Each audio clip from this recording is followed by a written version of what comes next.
Hey, welcome back to the Jon Gil Podcast Show. And on this episode, I'm super excited to have on a very special guest, Mike Navarro. He is the owner of Alpine Builders and Remodeling. And today he's going to walk us through exactly what it is that a general contractor does and how his company stands out from everyone else and why it is that general contractors have such a bad rap to begin with. So if you like what you hear today, please hit that like button, subscribe to the channel. That'd mean the world to us. Mike, what's up, man? Nothing.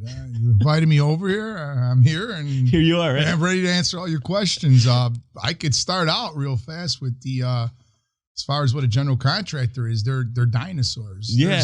I consider it three different levels. Well, let's talk about first your background and then your company, and then we're going to kind of go into that. Tell us a little bit more about yourself. I'm Mike Navarro.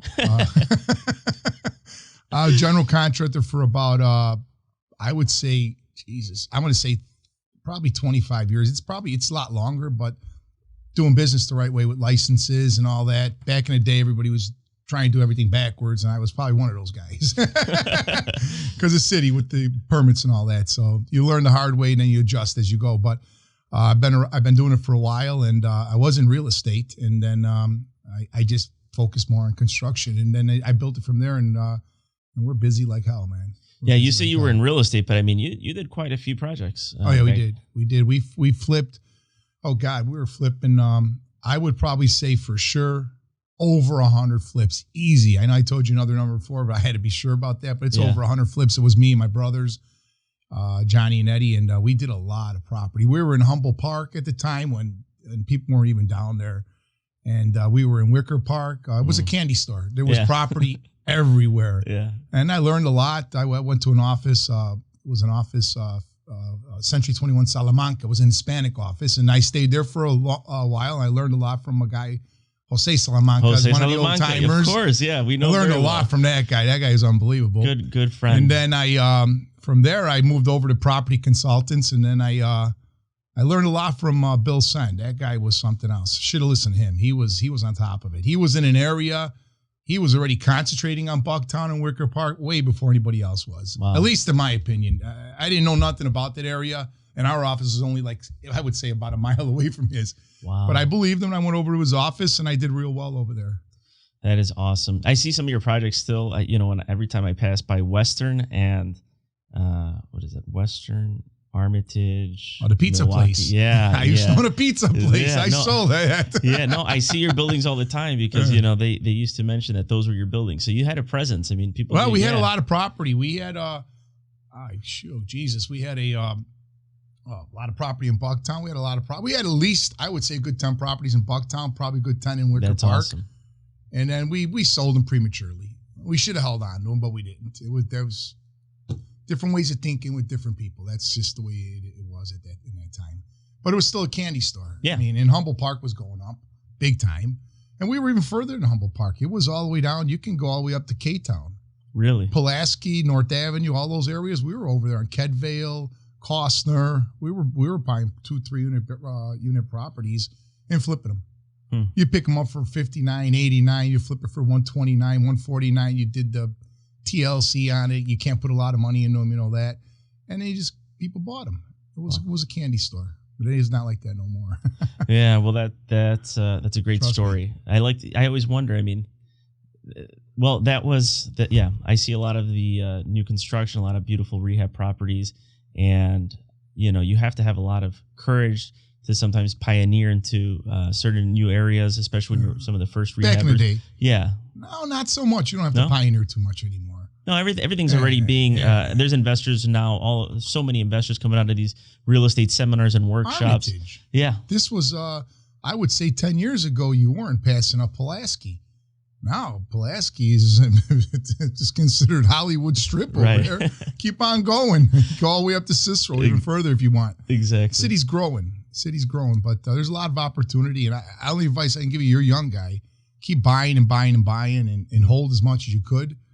And get yourself a good general contractor. There it is. Well, that's a great segue. Tell us a little. So now here's where we get into your company. Tell us more about your company, Alpine Builders, and it's a real construction. It's a real general contractor. Okay. Because I call general contractors dinosaurs for the mere reason there's a guy in a van who has a hammer and he has his business card and he's got a GC's license, but he doesn't have an office. But he's a general contractor. He doesn't have the resources. And then there's a guy who drives around his van. He's got his house and he's doing all his general contracting from the house. And he's got his license hanging there and he might have another license, but he doesn't have everything. Now you find guys like me that's literally still operate an office. We have a door. You get mad, you can come through the door, kick it down. It's open from 9 to 5, maybe later. We're always there. It's a real office. We're doing estimates all day long. Things are moving, grooving. We're jamming down there. Now, I know a lot of guys say I have an office, but fine, go do yourself a favor. Go drive, go look for Hernandez Construction, whatever. Yeah, he might have an office. You look through the window and it's dust everywhere. They're not. It's just a storefront. Right. It's not. We're dinosaurs because there's far and few guys like me. And I actually had a bet with a friend of mine, Rogelio Yamela, which your father knows. And he told me one day, he goes, you're right. I don't see that. I thought there was a lot of them. There's not. They all have their name everywhere, but they're not there. So deal. The only thing I tell customers all the time is if you get mad, come through the goddamn door. We're right there. We're not going anywhere. You're going to see me. You camp out front. Sooner or later, you're going to catch me. I'm not going anywhere. Which I like. And plus I like to get away from the house. It's, it's nice to, it's a place that you don't want to be doing business in your house all day long. Right. But anyhow, with that being said, the office is a real office. I have one guy. We do a lot of porches. Actually, we're porch masters. I don't know if anybody knows that. We were the guys on Channel 7 Eyewitness News that did the porch with Sylvia Jones. We were being interviewed for that. Yeah. And I still have that segment. I'll send it to you. That was when the porch kind of came down in Wrigley? I think it was the one that came down in Wrigleyville. And I think there was always porches falling down other places. Trust me, we were doing rehabs because a lot of these neighborhoods, I can prove it to you, is that a lot of these guys are stealing the radiators out of the thing. There was at least 2 instances that these guys fall right through the system. Wow. They were trying to carry out a 400-pound radiator down the stairs, but never made the news. Don't ask me why. Yeah, I'm not going to tell you. I have no idea why I didn't make the news. So anyhow, with all that being said, she asked me if we could be interviewed. And I said, yeah, we did. And I went ahead and bought all the guys brand new jerseys, made it look really nice, like a really big company. Took advantage. And we did the one on North Avenue. It was for a photographer. I forgot what his name was. He was a pretty well-known photographer in Chicago. And they interviewed them more. They interviewed them more than they interviewed me. I was on for like 5 seconds. I said, if there was an earthquake in Chicago, run to the porch. Yeah. The whole building will fall down, but the porch will stay up. That is awesome. Because it'll snap. Yeah. It'll snap from the building. It's only on anchors. So and then our office is there's Peter and Paul. Mm-hmm. Peter and Paul are basically where's your office at?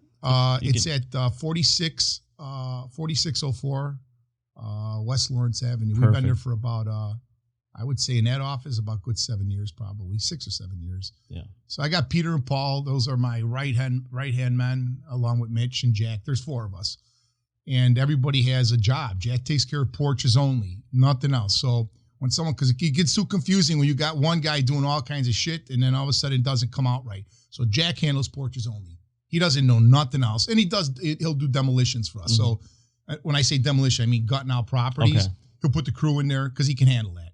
And then Mitch runs all the office. He runs everything. He's the stingy one. He's the guy who doesn't want to give you money. He holds on to as much as he can. He wants to make sure everything, because a lot of guys that work with us, we sub out guys too.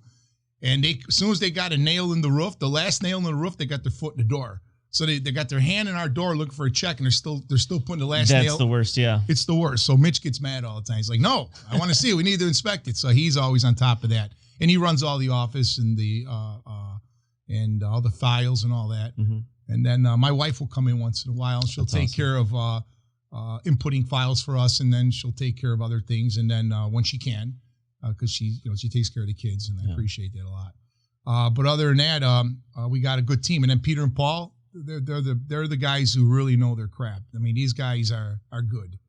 And we've been partners now, our group, I would say a good 20 years together. Wow, that's amazing. So I always tell people we're a partnership because I feel that way. And we take on projects together, and if we feel someone does a little better than the other guy, he gets a bonus for it, That's awesome. I don't take all the profits. I split it amongst the guys, and we're all happy. That's it. So that's how I run my office. Other than that, we hold licenses. We're not a general contractor where you call me up and I'm like, yeah, I could do the electric. And then the next thing, well, Mike, can you fill out the application? Oh, well, I need a little bit of time. That's because the guy's looking for the license. He's out there paying for the license. It's the first thing you should ask the guy. Can you get me the license? And, I need to know. I want to pull a permit on this. Mm-hmm. So if you're doing, let's say someone comes to you and they want to do a full 3-unit full gut rehab. Well, the architect's waiting for licenses because the guy you hired is out there shopping. He's either trying to pay $500 for this guy's license, $800 for the plumber's license, whatever.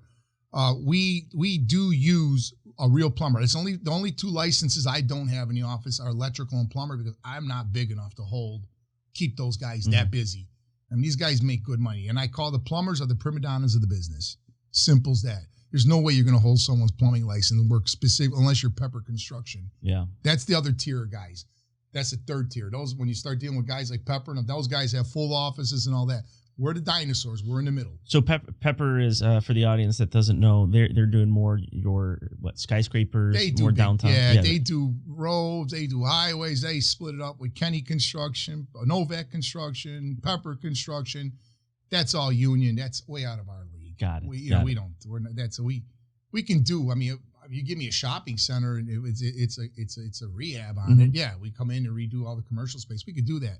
I'd probably have union barking up our asses over there. So you got to know how to pick and choose your jobs. If not, you can get in some trouble. It's not worth it. Trust me, it's not worth it. And that's a great point that you mentioned because a lot of different investors or business owners sometimes might want to do the GC themselves, and they don't understand what really is entailed. No, they don't. And for example, I think you hit the nail on the head also earlier, which was you've got these GCs sometimes that are even having a hard time going out looking for licenses. Now imagine someone that doesn't know what the hell they're doing and trying to then assemble a team on their own, and they don't know about the horror stories and kind of the bad rap. Well, let's talk about the bad rap. Why is it that some of the GCs have a bad rap? Why do some don't show up? Yeah, simple. It's simple.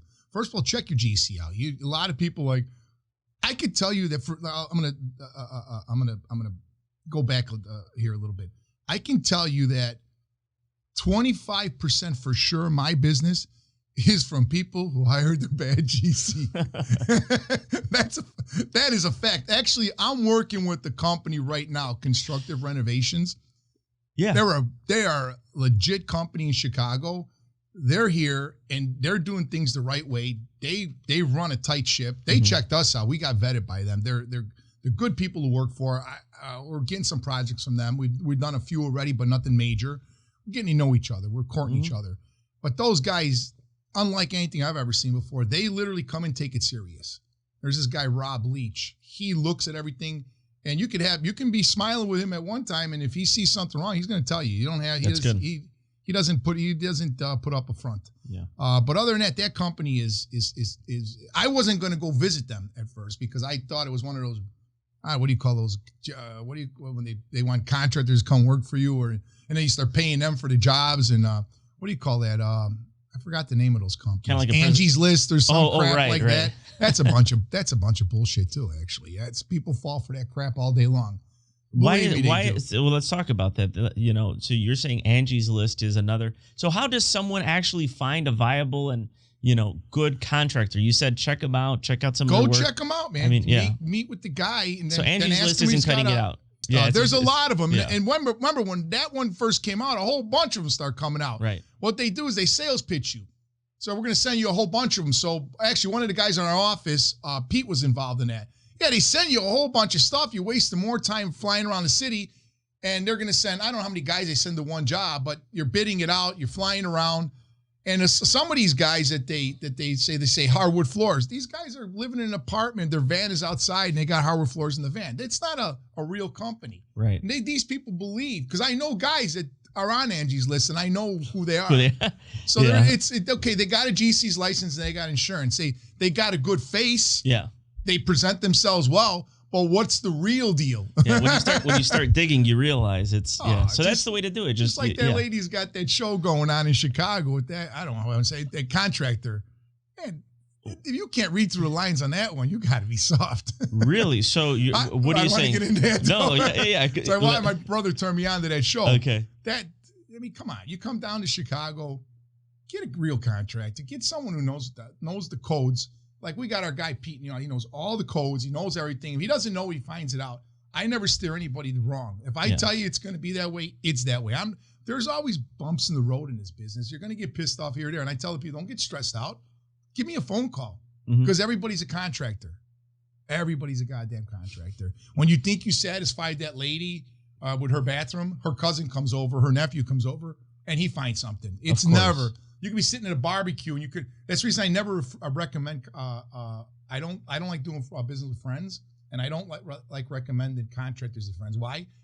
Because just because he's happy, his wife wasn't happy, and if his wife wasn't happy, their daughter wasn't happy. There's always some bullshit. Exactly. So you just say, I don't have anybody. You just lie to them all the time. But that's how we run our office. It's a good. We got some really good clients too, man. We do a lot of work for. We did a lot of work for Northern Trust. We still do work for them. We've been on working with them for a long time. We worked a lot Jam Productions. Jerry Michelson, he's been really good to us. I feel bad for that guy because his theaters are all shut down. Which theaters are those? I believe he's. I don't know. I know he has interest in the Vic, and he's got interest in the Uptown, the Riviera. Yeah. And a dear friend of mine, Jimmy, that used to work with him, died about a couple months back. But yeah, they're getting killed because they can't do no venues. They can't fill up. They can't put anybody in the theater who's going to come see the band if you can only have 1 out of 5 people could be in there or something like that. It's weird. Yeah, it doesn't even pay the gas bill. So anyhow, cool guy to work for. But we got a lot of good clients, and like I said, Constructive Renovations they run a tight ship. But we can get back more to the. Like how do you pick the contractor? It was our first. Yeah. Well, no, I dissect on you. No, well, I like it. No, because it all falls under the same umbrella, and through stories, I think is where people are going to learn the most on how things actually operate. And that's a perfect example. So the other thing too that you mentioned, 3-unit gut. Let's role play. Yeah. Okay. Let's go. Let's say you come to me and you want to do you got a 3-unit gut job. I'm getting you're like, you like me, you're going to use me. Okay, Mike, you got to get everything over to the architect. So the architect's calling you up. Hey, he did not send me the permit application, or he did not sign page 6, or he didn't. His electrician didn't send everything over. I got nothing. I need the plumber's license. I need the plumber's letter. Those are all little things the city requires in order you get a permit application number, but in order for the permit to move forward or the plans to move forward, you got to put your MEPs on there. And I can tell you that. I know 99% sure not everybody has the licenses unless you're a big company. So when someone tells you, I got all licenses, he's giving you a bunch of bullshit. We have all the licenses, only 2 we don't have our plumbing and electric because you can't hold those guys.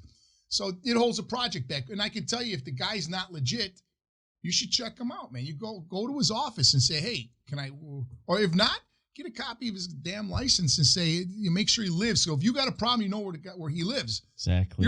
Otherwise you're going to be like everybody tells me in the city. Oh, I'm chasing this fucking guy around in a van. Well, of course you're chasing around in a van because you're the idiot who hired him. Right. Well, what else can I tell you? That's true. Other than that, it's easy stuff. I mean, it's not hard. I've never had, I've had a couple bad ones, but I always say it wasn't my fault. It wasn't their fault. It was just circumstances get out of hand. But I could say that for the last 20 years, I said 25 years in this business, but let's say for sure 20. We're solid, man. We rock and roll. We actually turn some jobs down. Really? Yeah, we do. Well, let's talk about the jobs that you've worked on. Some of the ones that kind of really stand out. We did the front of the Park West Theater. Oh wow! Yeah, we worked with guy Mr. Mack over there. And that was Jerry Michelson's property.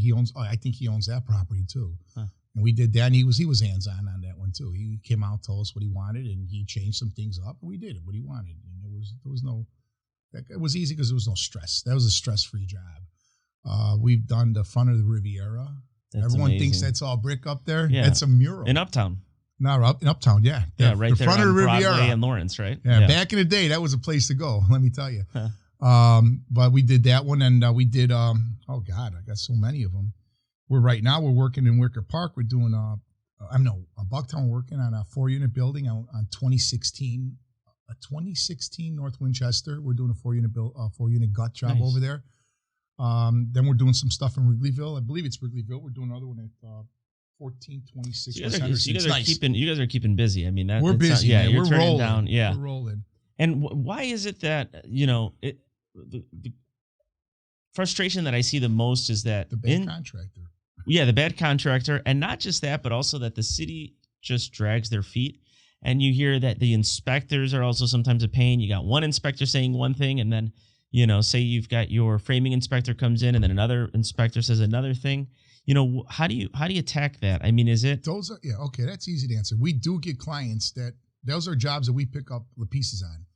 Well, the inspector came in, told me I got to do it. Then I came and had another inspection done. You know what? Because it probably wasn't done. It wasn't done the right way the first time. You got to get it done the right. We built a reputation. I don't have particularly say I have inspector friends. I don't actually, but I think that we have a good enough rep when they walk into one of our jobs. They already know. We were complimented one time and said, you know what? This is the way you get things done. Mm. This is the way it should be. But there is a lot of people cutting corners. And there's some inspectors are a little hard. They're not easy. You think God just walked into the goddamn property, Yeah. But other than that, but most of the time, if they're hard, they're right. Is there any leniency? Some guys are cool. They're lenient. Some guys are not. Other than that, it's a cat and mouse game. And right now, it's even harder. You want to put it in for inspection right now? I think they're working at half staff. We're still waiting on a HVAC inspection. I think HVAC and electrical, I think we're like in our second or third week already, if not longer. So, it's good and it's bad. If you don't know what you're doing, you're going to hate the inspector, and then you're going to get clients that come to you and tell, I love this one. The inspector told me only to do that one post. And you're like, dude, you got to do that post and all this other stuff because he's not going to write every single problem on your he's not going to pass. No, my friend, swear to God to you, my friend. When they start swearing to God to you, you know something's up. No, it's got to be done this way or you're going to waste time. And then that's when you don't get paid. Mm-hmm. So we stay away from those damn jobs because if the client doesn't listen to us, it's not worth it. But if you're asking me how it is with the city process, yeah, this inspectors, by far, I think they're cool. I think they're okay to come out there. I think the process with the city takes too damn long. I see. But I don't know whether we could say, is it because of COVID-19 or is it because of other reasons? Other than that, back like 4 years ago, there was an head architect at the city. I think his name was Asif or something. I heard his name, sure, yeah. And things were getting done. And then I guess he retired or something, and word goes out on the street. And now it takes forever to get something. But I don't know if we can blame that on COVID-19 because this was a process that's been happening for quite a while. Right. But other than that, it's not. Here, I'll give you a good example. I had a client, and names I'm not going to say.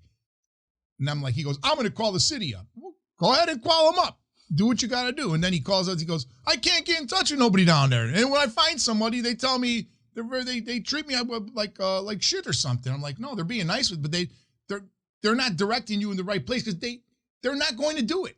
Right. I need to speak to the plumbing inspector. He's not going to speak to you. He's out. What do you think he's going to do? Right. Take the phone up, call you up? Yeah. Man, he'd be on the phone all goddamn day. Right. Yeah, because that's how people are. They believe. They come down here, especially guys from New York. Those are the best. Oh, gosh. There was a project. I won't say address or anything. Big project that they weren't going with union, but it was. I felt comfortable with. There was a lot of units, and we've done some other stuff too. I'll tell you about it. And I told the guy, I told they had a field manager there, and I said, "There's no way you're gonna. You guys are crazy. You're gonna come in here. That guy says he's gonna get a permit, and he's gonna have a permit by next week. He ain't gonna get a permit for at least, if he's lucky, 3 months." I said, he's got electrical. He's got 180 people in his building, 180 units. And the guy heard me talk, and he goes, "Excuse me, who's that?" He goes, "We know how to handle things here in Chicago." I'm like, Chicago isn't Disneyland, man. You don't come down. They come down here thinking it's going to be. Oh, is that what they said? They said, oh, yeah, like it's going to be simple. It's going to be the way they want it. Now, you better start getting used to a really tight system. It doesn't work that way. Right. You come down here, and you got to follow the rules. And when you walk out of City Hall, be happy you don't got a ticket on your car. That's how tight it is. But they come down. You get a lot of those guys from Minnesota. Well, about where I'm from, there we get things done this way. Well, it ain't what does. Listen, cowboy, it doesn't work like that down here. And I think that's where the inspectors get a bad rep because they get a lot of guys. There's a lot of different people here right now buying property from Canada, from Washington, everywhere, and they come down here with this grand idea that they're just going to roll through the system. Yeah, and they don't know the rules. That's where the problem starts. And then if then you start stereotyping inspectors and all that because you're having a bad day or you picked a bad project. Right.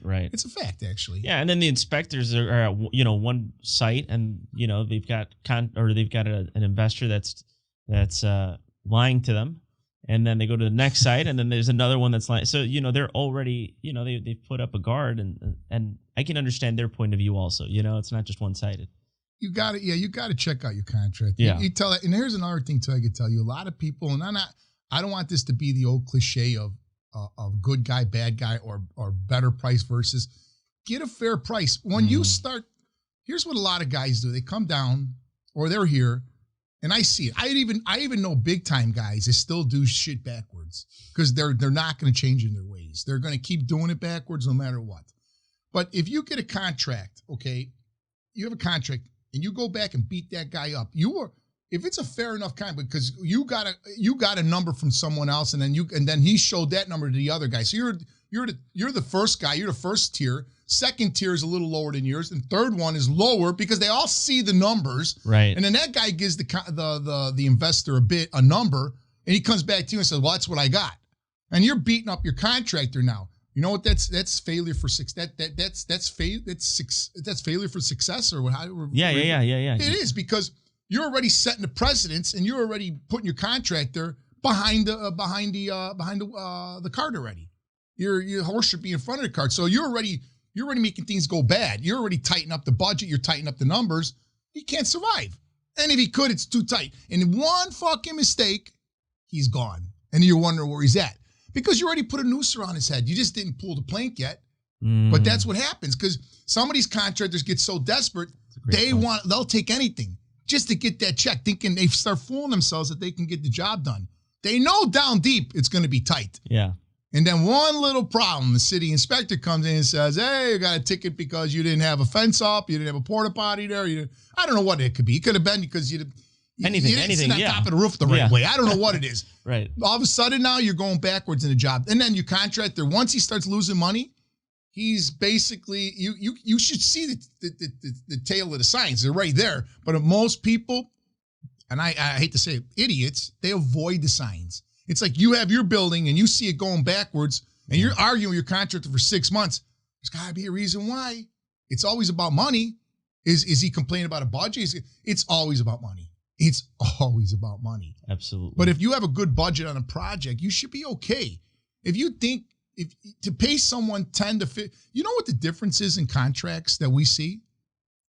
I would say in the very high end, 25% to get a really good guy. Mm-hmm. It's about 15, 18%. We were doing the numbers like a few months back. Why people choose contractors because they that's the difference of having the right guy, putting the right guy. 20%, I would say. About 18 to 20% on the total price. Yes. If you go with the contractor. And he gets the job done. And you save money when he gets the job done. And time. It is. So you instead of paying that guy, instead of paying him 100, you got him down to 85. Okay, you went with another guy at 85. You could have had him at 100, and he would have got it done. And you'd be done in a timely manner. But no, people play that game all day. Like you meet a few that check you out and say, "No, I don't care. I've had that happen. Your price is fair. I checked it out. It's a little higher than everybody else, but you're the guy I want." Wow. Okay. You get that happen. Yeah. So you get some that's starting to happen a lot because I noticed that the people that are owning these properties are more educated, more sophisticated buyers in these areas. Even like Wicker Park back in the day, and then went up to Humble Park. Humble Park, an idiot would buy a building. Now you don't have an idiot buying a building. You got a guy who's working downtown bought a building down there, and he's living in the damn thing. So he's more sophisticated. They don't want headaches. The further you spread out, the more cheaper it gets. That's because of demographics, but that's how it is. Well, I mean, what else can I tell you? That definitely that's a fact, actually. That's amazing. No, I can totally see it. I mean, and yeah, it's demographics definitely has to do with that. Oh, big time. You know, I mean, property values is also relative too. You know, where it's pricier, you're going to have people who can afford it, and that also leads to probably, you know. Well, then there's the other thing. Yeah, I kind of agree. Then I'm not saying I agree. I could see their point. If he buys a property for, say, let's say way west, okay, well, he's not selling a single family home over there for $500,000. Exactly. But the house needs $300,000 legitimate money in it. He bought the house for $100,000. He's negative. He's negative. So you got to give a lot of credit to those people who pioneer those areas, because when they go in, if they do it the right way, they're negative. They reap the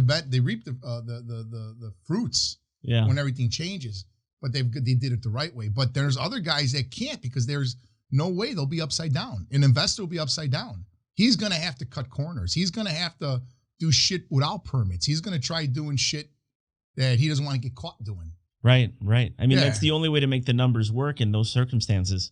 And that's, and that's a high risk business model. I'm going to give one out for the investors today. I will give one for the investors and the homeowner. Whenever you order a dumpster, don't put it in front of your damn property. Please don't do that. A 30-yarder. Right. You got a lot of garbage in that house, huh? You get that all day long. Isn't that insane? I mean, things that you think are common sense, I always tell people, is not common. You know, common sense is not common. And what you just said, that's one of the best kind of red flags for anyone, you know, that's driving by and they see a dumpster, to know that, hey, there's renovation being done at this property. Or what about, okay, here's the other one. You know, if you put wallpaper, or if you put paper in front of the windows, I mean, that's another dead giveaway, right? I mean, put some blinds for God's sakes, you know, put some curtains, I would say, right? But even then, I mean, we don't want to promote any, the whole point of the show has been just, you know, we're really differentiating between why it makes sense to have someone like yourself and your company that knows what the hell, that knows what they're doing. You're right. You pay a little bit more, and I know people can't afford it. But if if you have the luxury of affording it, then do it the right way. It's just simple. It's a simple math. But you get people like that all day long. And then I love the ones that pull the permits and they bullshit you. No, I pulled the permit. No, you pull the permit for repairs. You pull the permit for You don't have a permit for replacing everything. And they'll sit there. They'll swear up and down the inspector was there and says it was okay. And you get those a lot. And they pull the cheapest permit they could possibly pull, thinking, and with the grand idea of redoing the whole goddamn property. Right. That happens so much, it's not even funny. It's such a red flag for the city. The city of Chicago, they know more excuses, more bullshit. They know every trick, every scam there is. And if you think you're going to get away with those inspectors, you bet. They live on the street. They know the street. Right. And these people still do it. Right. And we get a kick out of all the time. Oh, my friend, I swear to God, it's the inspector said this is the permit I need. You're cutting the whole place out. No, it's okay. No, you're not okay.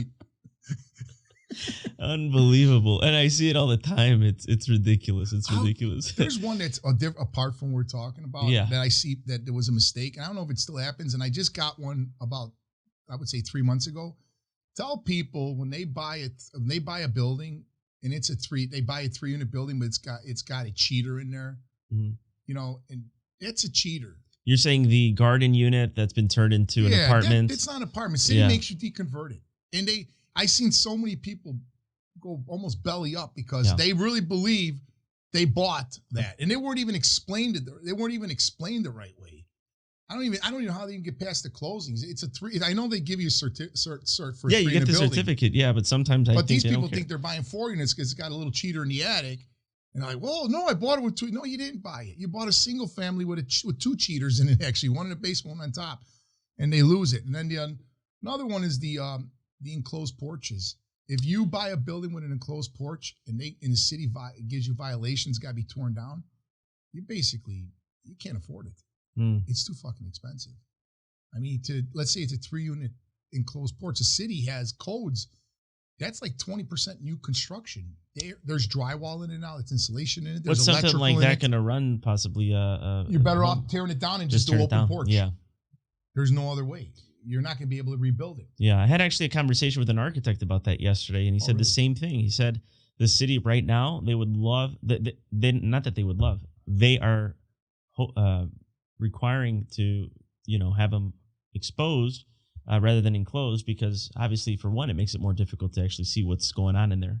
And two, you also have some homeowners that turn the back porch into an extra bedroom. All sorts of crazy. Yeah. It's called it because they have an equation called the FAR, a floor to aerial ratio. Okay. So you're only allowed to build so much livable square footage, and people go thinking you get a lot of people from other countries who believe it's their dead end, and they could do whatever they want, and they find out the hard way. No, dude, you can't extend that building back anymore. Yeah, you can't do it, and some of them do it. Build their garage and they build carports and all that, and then the city comes and gives them a violation. They're like, "What I want? Well, you can't just do that. Exactly, the city doesn't allow it." But that happens a lot. So, but they should ask before they do it. It's as simple as that. That's amazing. Oh, yeah. Well, Mike, I want to just go ahead and just say it's been great. Is there anything that we kind of didn't cover that you think that maybe anyone that's listening to this, I know there's a ton of other stuff that we can go. There is, man. You brought my coffee. It was kind of warm. Next time we get together, I want it nice and hot. Well, we're gonna be doing. Oh, really? I hope it wasn't just warm. Okay, I'll go back there. Yeah, no, but I want to continue to have more of these. I'll do these again with you. I like it. I know that you have so much more knowledge. You got to ask me the right questions. Yeah, because we went all over the board. Yeah, you asked me a question, then we went to another question. If we stick with them, I'll answer. Well, meaning you're like a library. You've got so many different stories on and I feel like I don't want to compress them all into one episode, because I really feel that each specific story deserves its own time. Okay. So with that in mind, Mike, what's the best way for anyone to get a hold of you if they want to reach out to you? Don't call other contractors. Just call me. No, I'm joking. All right. I can give my phone number on this thing? Yeah, absolutely. Phone number, email. It's Alpine Builders and Remodeling Corp. It's 4604 West Lawrence Avenue. The phone number, I'll give you my cell phone number. So if it rings off the hook, we'll see if it works. 773-968-8500. 773-968-8500. My name is Mike Navarro. And like anything else, you don't get them all. Yeah. You get 1 out of 10. We did a study on that. We get 1 out of 10. Really? We'll talk about that another time. Yeah, 1 out of every 10 estimates. You don't get them all. Every time you do 10 estimates, for some reason, you get 1 out of 10. I don't know why it's like that, but it is. That's amazing. Well, Mike, man, it's been a pleasure. Okay. Thank you so much for joining us. And if you like what you heard, as always, hit that like button, subscribe to the channel. We're going to have Mike back on the show. This is going to be an ongoing thing. So thanks so much, and make it a great one.